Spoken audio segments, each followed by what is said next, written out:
Hello, welcome to another episode of Purple Insider. Matthew Coller here, and it is a Tuesday morning left guard with former Minnesota Viking Jeremiah Sirles. And Jeremiah, I'm going to throw this right at you right away. The other day in the post-game pod, Paul Hodowanik started his comments with, "How do they keep getting away with this?" Jesse Pinkman from Breaking Bad. That was how he started it. And I feel like you might have some similar comments after watching the tape. I just, as I watched the tape, I was like, I'm going to say the exact same things I've said the last 4 or 5 weeks. Like it's the same thing, but somehow they find a way to win at the end. And I don't necessarily know if it's they find a way to win at the end or the other team just refuses to win at the end. You know, that's like the other team, Chicago had a great chance. Miami they all had these chances at the end. And there's something to be said about players making plays and big time plays when it matters. But it just seems like our luck is we're just riding the lightning, dude. Just riding the lightning straight to 5-1. I don't know how much longer that lightning lasts. Well, at least a couple of more weeks. Although people are arguing, people are saying that there are people out there that have Twitter accounts that have tweeted at me. Those are the people. By the way, those types of arguments, like don't do that. That's bad. Don't base it on Twitter bots or whatever. But no, it is true that people are saying that Taylor Heinicke might be more dangerous to the Vikings than Carson Wentz, which I think just shows you where we're at right now. Stop. No, that's real. No, that's and that shouldn't be a real thing. Like Carson Wentz is a middling quarterback where Taylor Heinicke is clearly a backup, but still they're going to face Taylor Heinicke. They're going to face a Marquise Brown-less Arizona Cardinals. So can they keep getting away with this? I think the answer is yes. But what I want to ask you about after we play the intro, of course, is some of the specifics of that game and whether we should, like, how we should interpret them, basically. But let's play the intro first to really get us going here. What's that sound you hear coming from the trenches? It's former Minnesota Viking offensive lineman Jeremiah Sirles. It's time for the Tuesday morning left guard show on Purple Insider. They're too strong, my dog. You're too strong.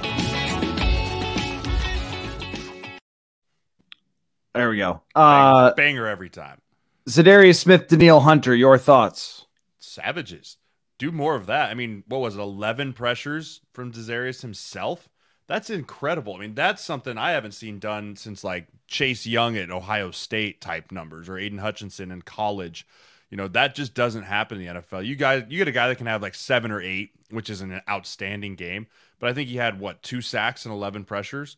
I mean, that's an unreal stat line. And against a Miami front that has been decent. Now, granted, they've had Skylar Thompson, Teddy Bridgewater, Tua, and so the timing and everything's just an absolute dumpster fire in their backfield. But overall, those two guys played at a really elite level on the road. You know, it's one thing to get that kind of performance from when you're at home and you're jumping the snap count and you're doing all those things, but to go down on the road in someone else's place where noise isn't exactly a huge factor and really just win what you and I talked about last week, guys winning their one-on-one matchups. Like, that's something that if that is sustainable, then yeah, they absolutely can keep getting away with this on defense if you have that many quarterback pressures. But if you start playing better quarterbacks, and as you watch around the league and you see quarterbacks that are identifying they're getting put under pressure like crazy. I think about that game last night, Russell and Herbert, they weren't taking sacks because they were just blitzing like crazy and just getting the ball out. But I think that if you can rely on those dudes up front to get after the quarterback, Danielle and Za'Darius specifically, then it allows you to play that shell coverage that you want in the back end and keep everything in front of you.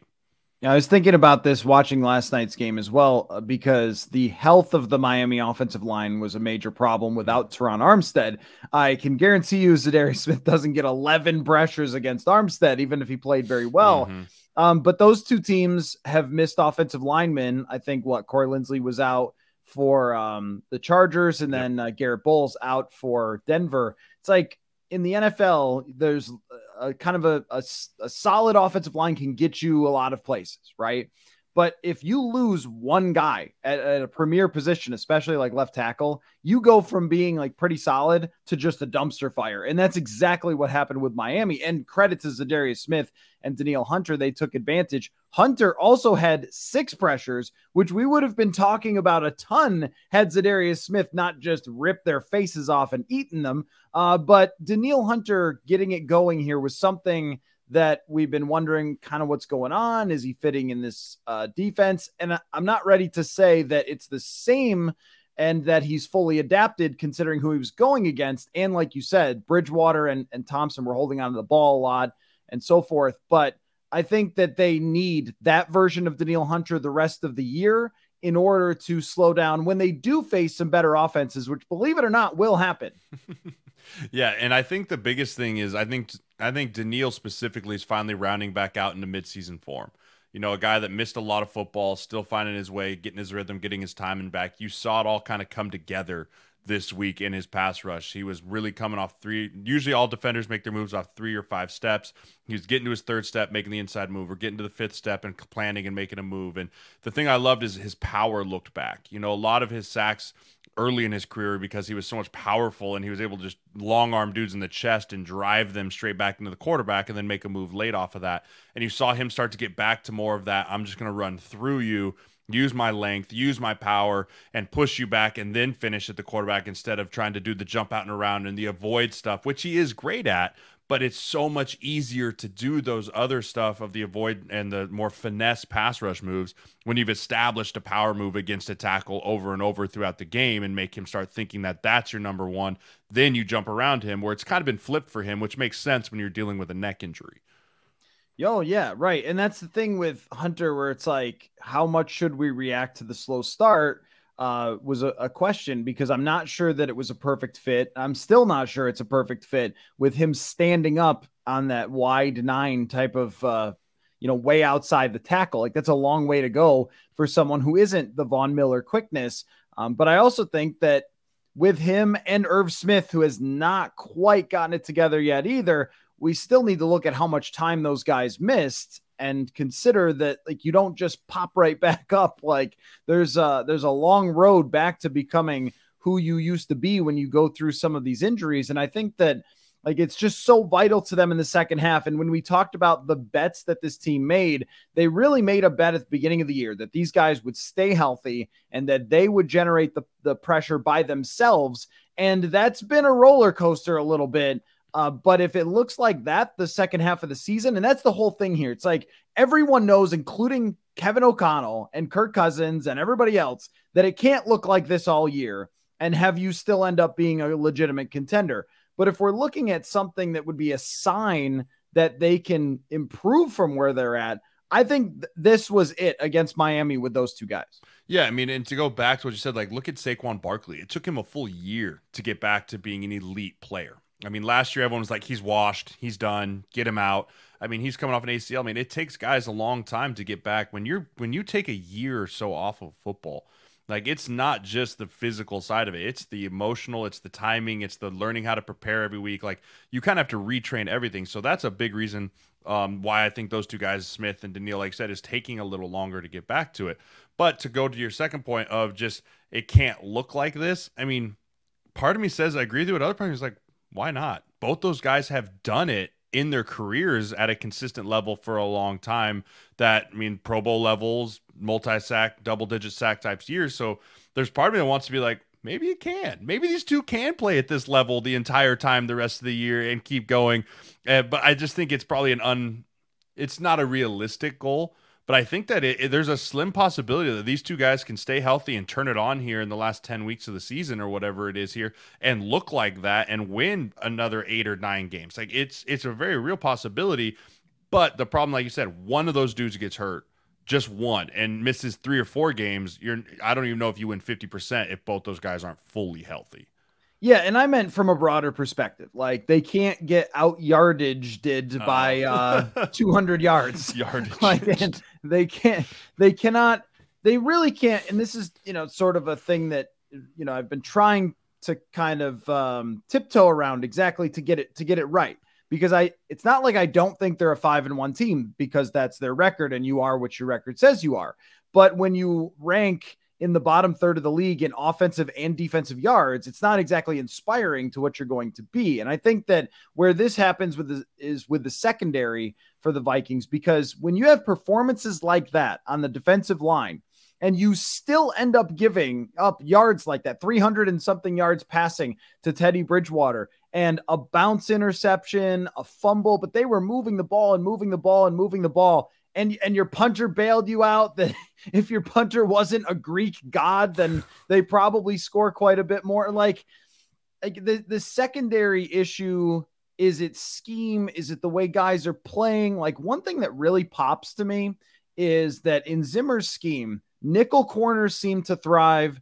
And of course, Eric Kendricks really seemed to thrive in coverage. But Kendricks' PFF grades in coverage are the worst they've ever been this year. I don't think he's like massively changed as a player. And Shandon Sullivan, the nickel corner, is being left on an island too many times. And I just don't think that's really him. But I guess I wonder what, from you watching it back, you think is the reason why the secondary is giving up so many yards. And it's not just dink and dunk. I mean, there were a lot of big plays in that game that they gave up to Tyreek Hill and Jalen Waddle.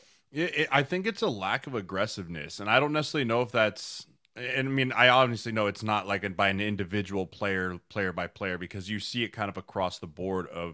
It's the mentality that's been instilled to them since this defense got put in, of keep everything in front of you, right? So if you're planning on keeping everything in front of you, your ability to take risks and your ability to try and bait a receiver and a quarterback into a throw, you don't really have as much luxury of that, because the coaching point, and you do what your coach says, is keep everything in front of you. So that means give good cushion, stay back, like don't let anyone run by you, nothing over your head. Well, if that's the case, then the deep in routes and the over routes in the middle are always going to be open, because you don't want to get burned badly. And I agree. I think the nickel corner used to be such a strength for us, when you talk about guys, and I just don't think Sullivan's quite there as a player to be able to say, hey, you're one-on-one, run around with this dude who's in the slot, and they might move good guys who are really fast, shifty, or lanky, or whatever they are. Like, that's a matchup as an offensive guy that I would look at and be like, let's exploit that on this Vikings defense, right? Like, attack Sullivan, attack the nickel corner. Let's stay away from Patrick Peterson. Let's stay away from Cam Dantzler and keep it in the middle of the field, because Harry's playing 20 yards off the ball. Like, that's kind of the weak spot. And so I think overall it's just a lack of aggressiveness, versus Zimmer's defense was ball in the air is ball mine. You heard him talk about that all the time. Like, if the ball's in the air, it's the DB's job to go up and make it his, versus I think balls in the air here, it's tackle first, make sure the guy gets on the ground instead of going after him, just getting after and getting really aggressive after the football. Yeah, and I totally get that, but we don't have to play what does that stat mean with the fact that the Vikings are giving up first downs on almost 40% of pass plays, which is the third worst in the NFL. I mean, and if you were trying to keep everything in front of you, well, that's a really hard task against Tyreek Hill, who can just run by you. Like, that pivot step thing that he does, where he catches the ball, slams on the brakes, pivots backward, and then runs by you, is bananas. But you also know who you're facing there. And I get it. Like, you're not giving up bombs, and they haven't given up too many of those. Mm-hmm. At the same time, they're giving up lots of yards after catch. And to me, if you're giving up a 17-yard pass or a 26-yard pass, like, those are pretty impressive plays that a lot of times, if you're giving them up, they're going to result in teams finishing those drives and scoring touchdowns, which it did for the Dolphins late in the game. And they had a chance to go win it if Jalen Waddle doesn't fumble. And for me, that requires, I think, an adjustment at the bye week, where they have to change the way they're asking guys to play, because they just cannot be so terrified of giving up a shot here that you'd almost rather give up every once in a while a deep shot than 15 yards over and over and over and over again, which they have. Well, I hope that, and again, I hope they go in the bye week and they have the same confidence level that you and I have in Za'Darius and Danielle, going, okay, our pass rushers have figured it out. Like, our pass rushers are starting to click and put it together. That means we can be more aggressive with our DBs now. I think a lot of it was, we watched Justin Fields, who I've watched Chicago on primetime now twice, and makes me want to bleed just straight out of my eyeballs. But every time I watch them, Fields is running for his life. The dude is running he just can't get set in the pocket. And halftime of the other night, he was walking to the locker room and it looked like he was just like, kill me. Cause like he was just getting he just looked in so much pain. Yeah. But then I remember watching the Vikings game and he looked like he had all the time in the world back there, and he was just picking apart a defense. He looked like, I think that part of the reason too that we haven't been so aggressive with our DBs is because we're worried about the time in the pocket. So if we can take a combination of the stuff that you and I just talked about, which is the pass rushers figuring it out and having more trust in the DBs, like, that's the combination of like, all right, they're getting there. So that means ball's coming out quicker. So that means get up and press these dudes. Stay in their hip pocket. Hey, if you see the stand, Harry, jump it. Have the confidence and the trust to tell a guy like that, hey, do you go make a play, instead of saying, hey, no, stay back here, stay the wall, like stay the picket fence, whatever it might be, that shell coverage that Troy Aikman loves to draw on the freaking yellows, like all that stuff. Be more aggressive, but it all is a combination of complementary football on the defensive side of the pass rush and the coverage melding into one. Can we just stop for a second and appreciate the aging Patrick Peterson and how well he's played so far this year? Here's another, what does this stat mean? He has allowed only 50% completion percentage into his coverage, 14 for 28 so far this year. And the irony is that Patrick Peterson does not really like the PFF target numbers. And I get why, because sometimes it's just closest man, and that might not have been your fault, and there's always going to be flaws. But his have been really good in the last 2 years, and he complains about them. But 55 quarterback rating on throws into Patrick Peterson's coverage. I mean, I think what we're seeing here is a Hall of Fame player who has adjusted his game as he's gone along in his career and is really comfortable with how they're playing and can see things happen in front of him and react to them, as opposed to maybe having to play tight man coverage all the time like Zimmer wanted him to, though he was good last year. But I mean, I just think from a football perspective, a Hall of Famer shows up on your team and you're like, okay, cool, I guess, but he might be washed. And he is not. I mean, he has turned out to be like the bets that they made with some of the old players that may not have been high percentage bets with Za'Darius Smith and with Patrick Peterson so far have really paid dividends. And I'll be the first one to eat crow on that one. I mean, last year I was not a huge fan of Peterson. Like, I know his numbers were good, but there was times last year I felt like he was kind of showing like he's lost a step, or and I'll be the first one to say on the show, I've said that. And so I'll eat my words on that. He's playing at a very, very high level. And when you play in a league like this, that the receivers are becoming more and more of the dominant focal point, and pass interferences are becoming more and more ticky-tacky, and all of the stuff from the side, like it's really hard for corners to stay elite and play at that top level. And you're right, the great ones adjust. You know, the ones that are too prideful to change, or the ones that have too many issues and say it's not my fault or whatever, like those guys really struggle, but the great ones adjust, and he's adjusted beautifully in 2022. All right, let's switch over to the offensive side. You should have seen Kevin O'Connell's face when I told him that Kirk Cousins was second lowest in average depth of target in the entire National Football League. In fact, I can call this up. It's kind of wild, actually. Because when you look at the other quarterbacks that are also there, and boy, has it been a year for quarterbacks. But you're talking about Daniel Jones, Matt Ryan, Baker Mayfield. Like not everybody is bad. But I mean, even the way Stafford has played, he's one of the lowest in average depth of target because he can't push the ball down the field with his broken elbow or whatever. But I think I didn't go back and analyze the tape of O'Connell's face, but just that the impression I got was that he didn't know that's that, or was maybe a little like, yeah, that's great. That's great to hear. Why is that? I did an article looking for explanations, and O'Connell said in his answer, yeah, that's what I'm going to be looking at for sure. Kirk Cousins threw one pass that traveled over 20 yards against the Miami Dolphins, one, and his percentage of passes that are going beyond 20 yards is half what it was in 2019. I mean, he's one of the lowest in the league. I think it's also second in the league in 20 plus yard passes down the field. What is happening there? I think it's a combination of last year we relied a ton on the play action boot deep shot. You know, that was a big part of the offense. I mean, and that's where a lot of those big highlight plays came, versus this year it is more of the quick passing game and getting the ball out.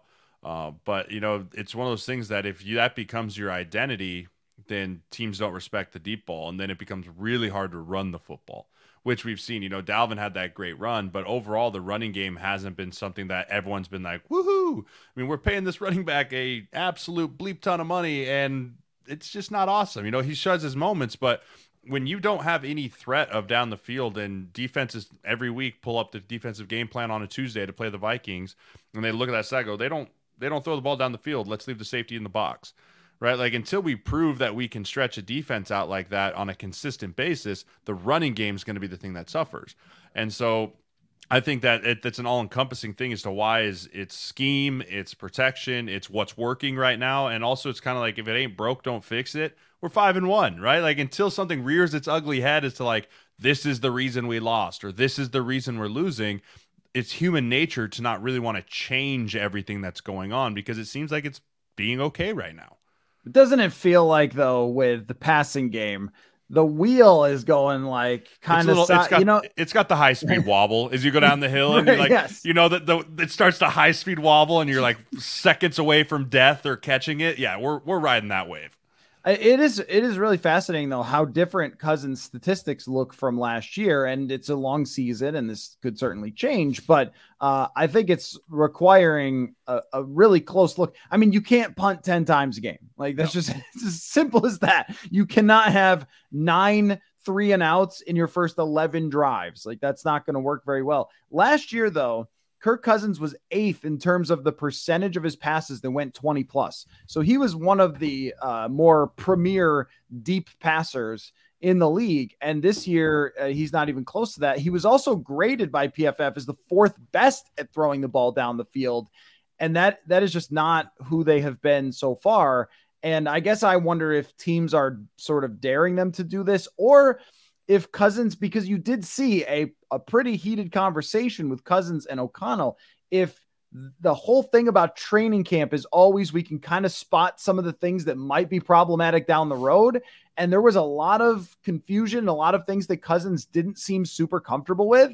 And I just think we've seen that like throughout the first half of the season, that there's just a lot of times where he's ripping the helmet off or he's going right over to O'Connell or whatever. And I think that it's really on O'Connell to adapt what he's doing here. I think he's tried with some of the bootlegs and the under center stuff, but I think that there's just some things about this offense that Cousins does not seem to feel very comfortable with. I mean, think back to when they played the Saints, and he misses those 2 wide open touchdown passes. How much has O'Connell tried to dial it back so that those would have been 20-yard down the field touchdown passes, and it's like, okay, Kirk is missing those or he's not seeing those. So it might be this thing where O'Connell's trying to like dumb it down a little bit, but Kirk almost feels like now it's too dumb. It's like they're trying to find a way to live together in coercion with everything that's going on, but it just seems like they're different pages at times. And that's something that's hard to do. The great news is it hasn't cost them games yet. It cost them 1. But, that's the kind of stuff that you see can cost you complete games. That's the stuff that you can see lead to huge rifts between quarterbacks and OCs and head coaches. And, I mean, all that. And we all know that Kirk has his ups and downs, right? But right now, with the way that Kirk is playing, I feel like with a bye week, it's the time to really kind of open it up and allow him to give enough rope to run or hang himself with. I think now's the time for that with the bye week. Well, and I think that more than anything, they need to talk to each other about this. It's very hard to do when you're traveling to London, coming back, playing a game, heading down to Miami and so forth. But I think this would be the time to have go through with a fine tooth comb and look at everything that's worked and everything that hasn't and ask why it has or why it hasn't. I mean, when you look at the tape, now I haven't looked at the Miami tape yet to see how many receivers were running open, but throughout the season, I've noticed that there are a lot of open opportunities. And that's when you see O'Connell kind of throwing his hands up or receivers looking around or whatever. It's like another thing that you just can't have happen through the rest of the season to be a real contender if you have some of this confusion. But that's what 5-1 buys you, is you can be like, well, all right, it's a thing we've got to fix and improve on. But if you were 3-3, you would feel like the world was kind of ending after that game. Like if they lose and we're 3-3, you'd be like, this is a catastrophe. Yeah, ask the Packers. Right. The Packers are in the exact same, the Bengals are in the exact same situation, right? They had bounces at the end of the game that went the wrong way for them, and that's how they lost 3 games. I mean, everyone in the league is winning these games right at the end. And so that's why I have to give the Vikings a ton of credit. Like the players are making plays at the end when it matters. But then the difference is, are we part of that group that's just getting lucky at the end? Or are we part of that group that's the contenders that are winning football games from start to finish? And you're right. It buys you that we're here. And I think the other piece of that is, if there's guys running open and there's plays there, like, it's not like we don't have the talent. Some of these teams just don't have the talent to win. Like I look at a team like Denver. and they have the talent to win, but there's not guys running open. There's not people that Russell's just missing, in my opinion, you know? And so that's where like, this is not getting fixed anytime soon. Versus you look on the Vikings, it's like they've played well enough to win, but there's also so much more left on the table for them that the field is just, I mean, they're leaving points on the field offensively to where that's the stuff where it's like, it's going to get fixed because eventually it's just going to be too wide open. They're going to see it too many times. And so that's where I think I give us the edge of like, we're right in the high end of that middle of the pack of the NFL. You know, there's the low end where it's like, all right, better luck next year. You know, and then there's the elites where it's like, okay, you'll probably win your division and go to the playoffs. And then there's this mid group. And I think the Vikings are at the top of that mid group that are really going to make a push to win the division and have a chance in the playoffs. And as of right now, Football Outsiders has them as having the 4th highest odds to make the playoffs of any team in the NFL.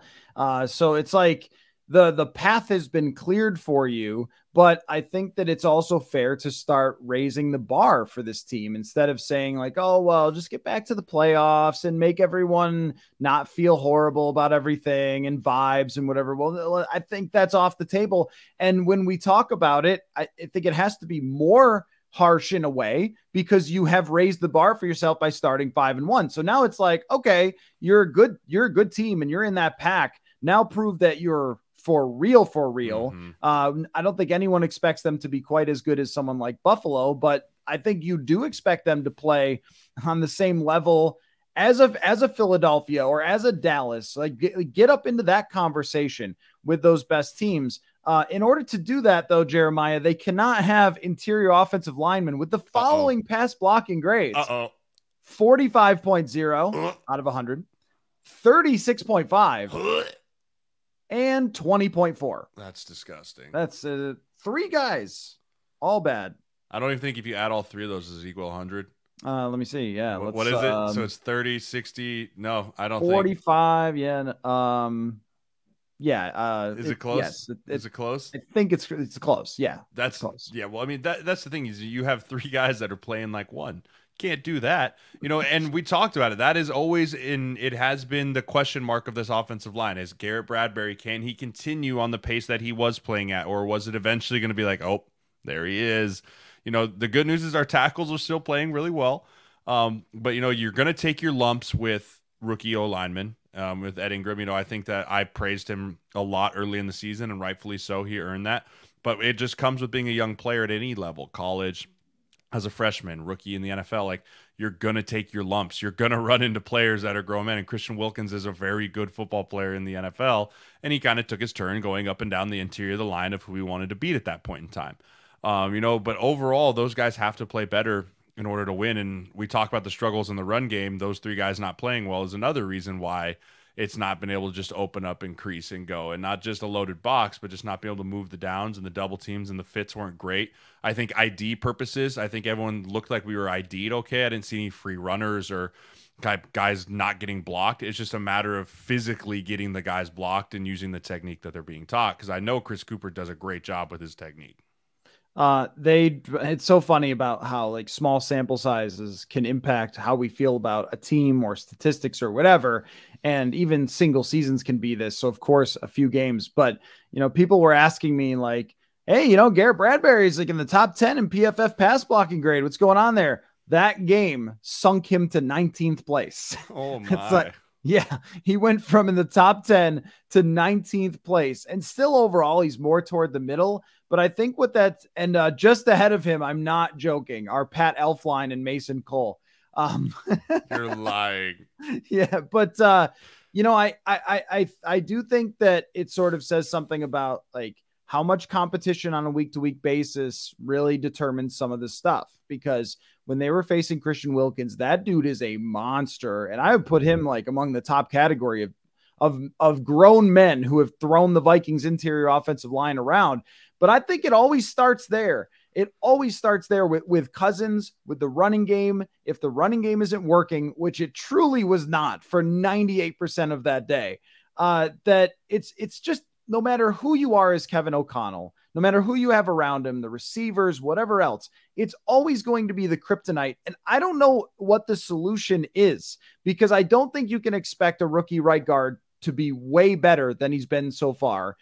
throughout his first season. I don't expect Bradbury to be completely different when he faces elite competition. And Ezra Cleveland is just going to be the best guard or the worst guard in the league from week to week. It's remarkable when you look at his grades. It's like a 88 pass blocking grade and then a 45. Like, what happened? You don't like the heat? Like, I don't know.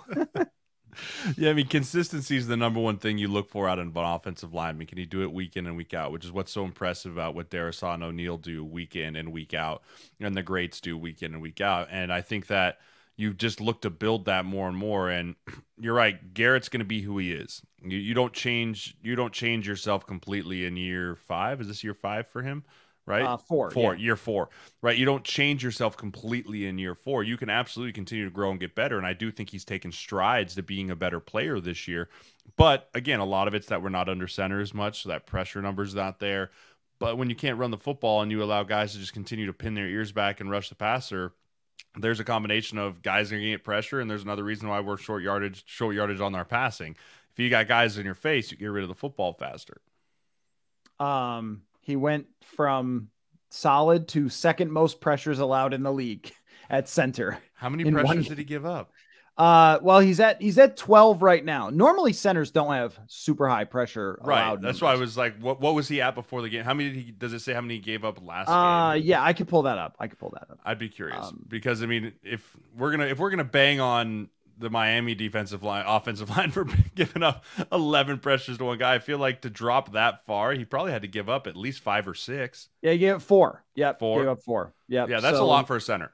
4 pressures, to put in perspective, 4 pressures for a center is a lot in a game. I mean, we were talking about how Danielle Hunter had 6 as a D end is an elite number. If you're a defensive tackle rushing over a center, getting 6 or getting 4, that is a very, very high number. Yeah, you know how many Jason Kelsey's given up all year? 0. 3. 3. So Bradbury gave up more pressures in one game than Kelsey did. And that's always been, I think that's always been the thing with Bradbury, where it's like, it's not terrible every week, but when it's a mismatch, that's where it gets problematic. And I don't think that there's any changing that at this point. It's something that everyone who's coached him and this recent team has had to deal with. And I don't think it's disappeared because he got off to a halfway decent start. Now, let me ask you about the Packers real quick. What's up with that? I mean, what's your answer for what has happened there? Does it have to do with some sort of psychedelic tea or have you tried that stuff? I don't know. I don't know. I've heard it's all the rage up there in Green Bay. I think the biggest thing is just the absence of Davante Adams. And I mean that no offense is built around one player, but when you had a guy in a security blanket that Rodgers has been known that when he finds a receiver he trusts, he's just going to plug him.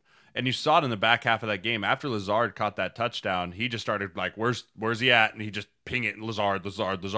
Like, he just doesn't have that in a consistently high-level receiver. Lazard is not Davante Adams. Now, the run game, I think, has been better with Aaron Jones and stuff, but I don't know what's going on. It just seems like Rodgers is just at a loss for his weapons. And it's always been that Rodgers has been able to overcome it, right? Everyone's like, he has no one to throw to, and then he figures it out. I think it's finally caught up where he just doesn't have enough weapons, and the O-line is beat up enough. I mean, it helps having Bakhtiari back, but the O-line is not where he can stand back there and jerk the ball off, and then throw it around. You know, like, that's just not what he can do this year, which is making him really struggle. The not safe for work elements of everything you just said. Jerk the ball off? That's it. The quarterbacks jerk the ball back off all the time. It's what the O-linemen call it when they hold on to the ball. Just jerking the ball off back there. Not NSFW, boys. NSFW. Yeah. Definitely not safe for work. I'm glad you at least explained that this is some sort of football term, but it is 100% a football term. Ask any O-lineman, because if you're back there as a quarterback doing what you're doing, it's not a fun time for us. It is interesting though that all of a sudden now Rodgers is making it known that he doesn't want as many motions and things going on publicly. Now, I think there's really something to this because we love pre-snap motion, but I also think this happened with DeFilippo, and it might be happening with Kevin O'Connell, where big offensive smooth brains, they start to be like, oh, I know all the secrets. I know all the things. But at the same time, the more you put on everyone's plate, the more there's a chance someone gets confused by something.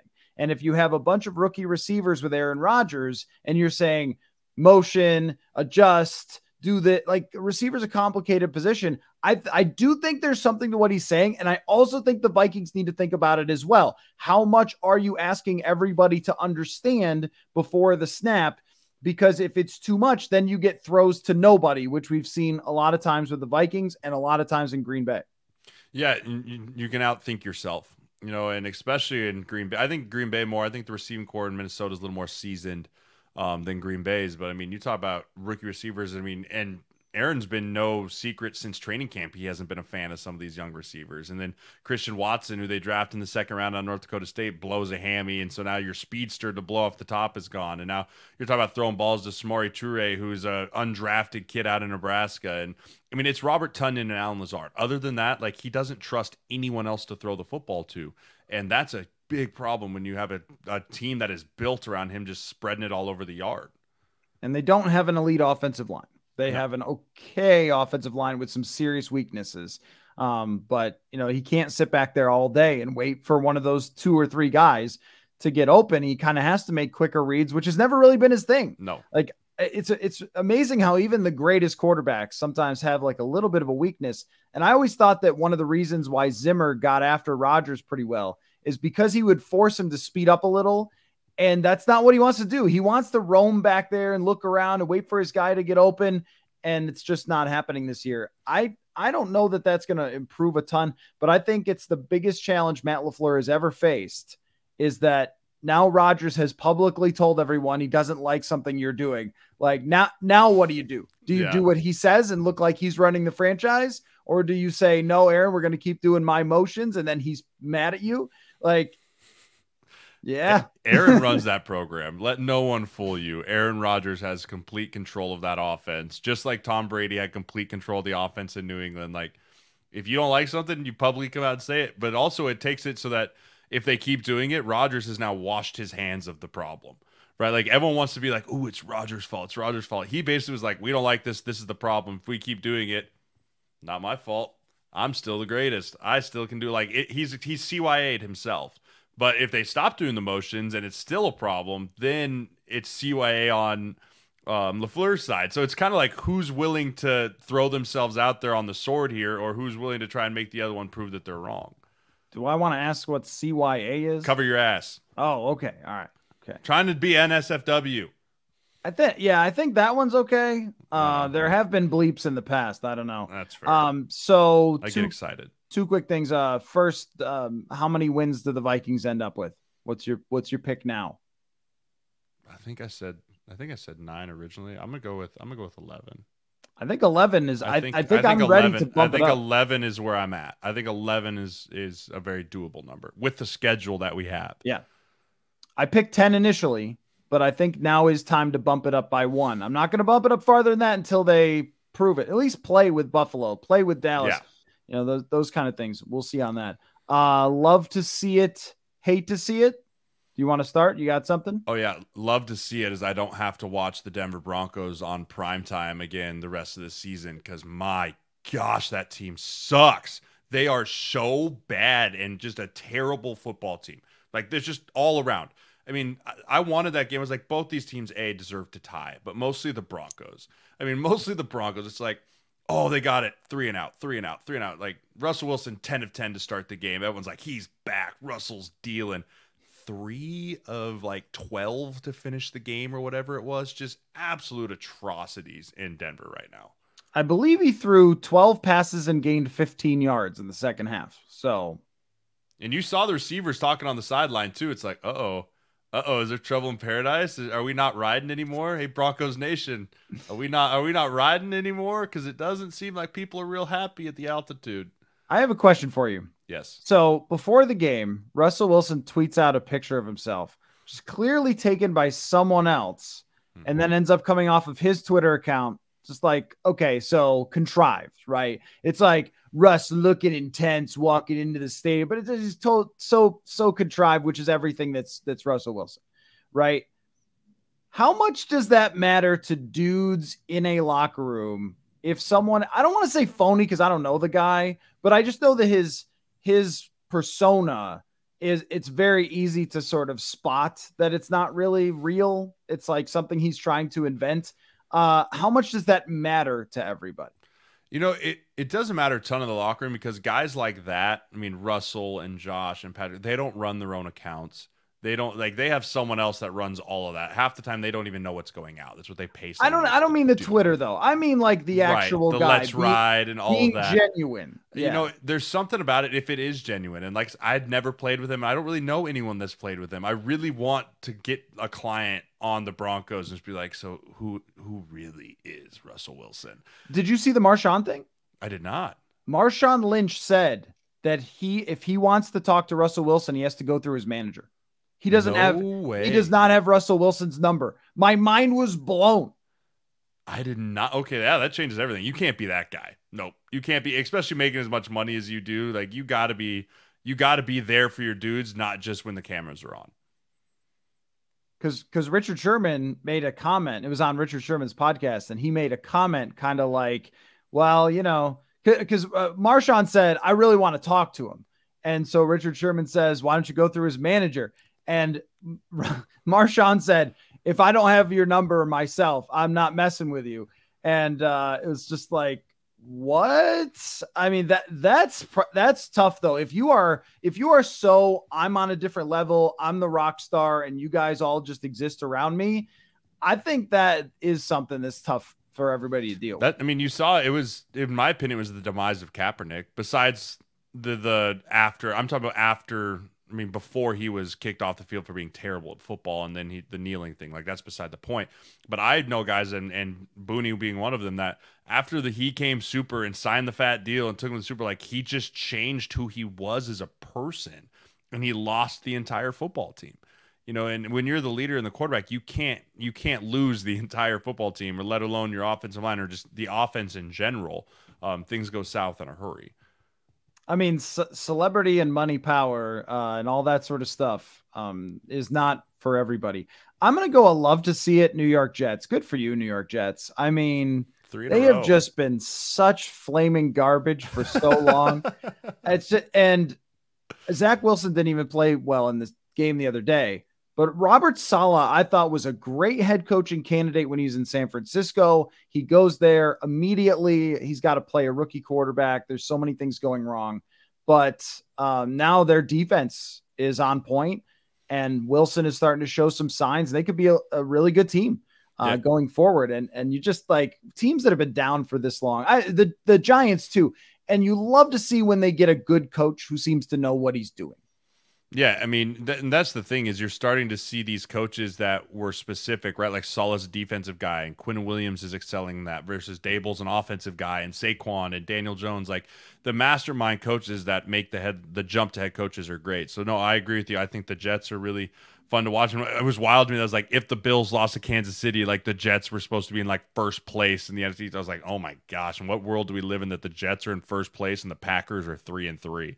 You know, it's a wild world in which we live in. My hate to see it is going to have to be that I can't just rewatch Alabama and Tennessee over and over and over again, because my gosh, what a fun football game that was to watch. I'm just going to say love to see it college football this year. It's just been unbelievable. So my wife was calling TCU and their game, and that came down to the very final moments. And I think it was overtime in that game. And then, so that was happening, and Bama, Tennessee is happening. It seems like every week that there has just been so many crazy, exciting games. And a lot of times with college football, my criticism is, yeah, the games are close, but they're kind of garbage. But I don't think that's been the case this year. I think there's a lot of great quarterbacks. There's a lot of players who maybe stayed in college still, who might be on their 6th year, like the Tennessee quarterback who's older than I am. Yeah. You know, it'd be great. He's the only college quarterback where we could actually talk about like Vinny Testaverde or T. Martin. We'd be like, remember T. Martin to throw into Peerless Price? Me too. Dude, I'm recruiting a kid from BYU, the Mormons out there. He did his mission trip. He graduated high school in 2015. I was like, oh, how old are you? I was like, I graduated in 09. I was like, I'm only 6 years older than you. This is a little strange. But no, yeah, college football has been fantastic this year. And I'll say this, I'm a big fan of, I love the NFL with the polished product that it is, but there's something about watching a college football game that comes down to the wire, and those stadiums are just so much more intense and so much more exciting. Like, a great college football atmosphere is one that you just cannot beat. Did you donate to Tennessee to help them replace their goalposts? No, I did not. But I know that the guy that I feel for is that poor turf manager, because that field has just got to be trash, because that's a grass field. Like, that dude's out there with a fine, just trying to lift every blade of grass up today. Just like, please come back. Maybe it's like the field in England where they just motored out one field and brought in the other one. We can't afford, but them not being able to afford goalposts is hilarious. It's so just like, funny. I don't know how much you pay your head coach. How many 100,000 people were there at how much a ticket the other day? So how many donations did you get from people after that one? So yeah. Anyway, they did get the people to pay for their $150,000 goalpost. Yeah, that you hate to see. You hate to see people being asked to pay for a goalpost after beating Alabama for the first time in however many years. Well, this is fun as always, and we'll actually just sit and watch stress-free football this week. But don't look at the schedule, anybody. Do not. It's horrible. There's like 2 games worth watching on the entire schedule next week. Tough year for the NFL, but not a tough year for the show. Great job, Jeremiah, and we'll talk again soon, man. Absolutely. See you next week.